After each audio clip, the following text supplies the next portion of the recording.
Hi, I'm Stefan, the BMW DIY guy, and do you want to dress up the engine bay in your BMW? I'll show you how.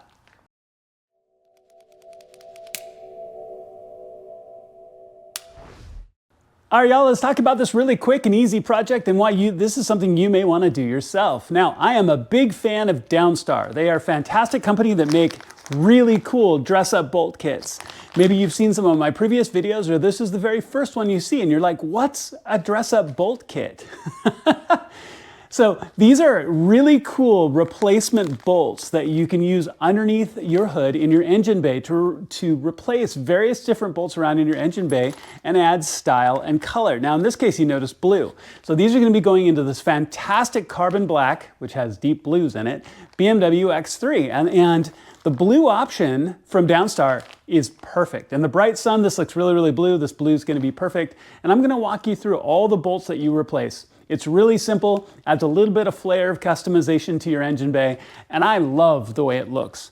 Now Downstar has an absolute just rainbow of colors, so you can match your car color, you can complement your car color, there's all kinds of things you can do, but we're gonna go with blue in this case, and let's get started. So pop your hood, grab a wrench, and off we go. All right, so I've got the bag here laid out, and it's actually, well, it's not numbered. It's actually 1, 2, 3, 4, 5 as you go down through the bag. And Downstar has a really great diagram to lay out all the different bolts you're going to pull out.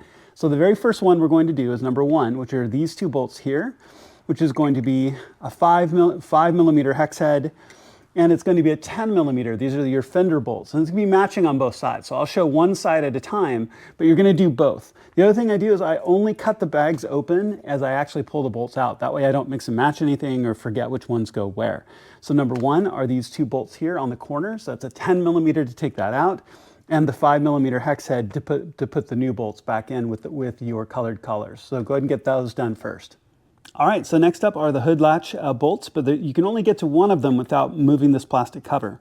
So it's going to be the same on both sides. You've got plastic expanding rivets here, here, and here. You just pull up the center pin and pull those out, and then you can pull the whole rivet out, and then just feed this back and lay this back. And you can get to the bolts, 1, 2, 3. They look like T30s, and if they're not, I'll tell you otherwise. But go ahead and take 1, 2, 3 and take those out. All right, so that looks really good, and what I usually do, I will hand snug down these bolts just to make sure that they're in securely. Now, while you have these plastics off, we're actually going to be doing the radiator brace next, which is exposed here and here.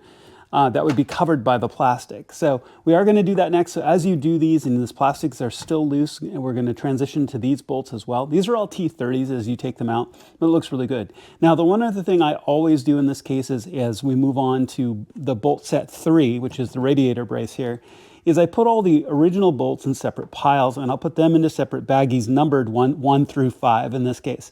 So if for whatever reason I wanted to switch back bolts or I needed one of the original bolts, I know exactly where to get to them. So don't mix all the bolts into just one bag. It's going to make them really hard to find later.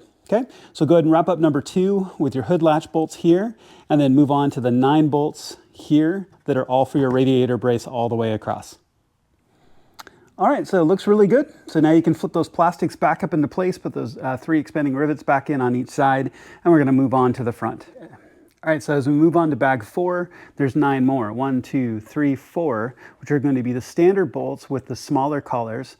1, 2, 3, 4, 5. You'll notice in that 4th bag, you're going to have some larger washers, that essentially colored washers that go underneath the smaller collars. Make sure to use those here all across the nose, these 5, because they need a little bit wider space to hold on to the plastic. Okay, same T30s, pull all these out, replace these 5 and these 4. All right, so some of the most visible bolts, those look absolutely fantastic, and we're just down to the strut braces here, which is that 5th bag. You're going to need a 16 millimeter socket on this end and an E14 reverse torx on the other end. Not to say just do one at a time, right? So pull this bolt out, replace it, pull the other bolt out, replace it, but go ahead and do both sides. All 4 of those bolts are all going to be the same, so go ahead and get those set, and you're almost done. All right, y'all, one last look here. I even like the bolts in the strut braces, which on the B58s I'm not a big fan of, but the bolts make them look actually really pretty darn good with the silver and blue. So all in all, this is a simple project. Well done. Go ahead and clean and put your tools away. Good job. All right, y'all, so go ahead and clean out, put your tools away. You can tell this is not a hard project whatsoever, and don't forget, everything you need will be listed in the video description below, including the link to Downstar. That is just a fantastic company. You can tell this is not a hard install and really can spruce up your engine bay, add a little customization, and that whole rainbow of colors you can get from Downstar, you can match to your car and make it really, truly your own. Thank you so much for watching. I really appreciate it. Please make sure to click like and subscribe. It makes a genuine difference to my channel, and I would truly appreciate it if you did so. And I'll see you on my next video.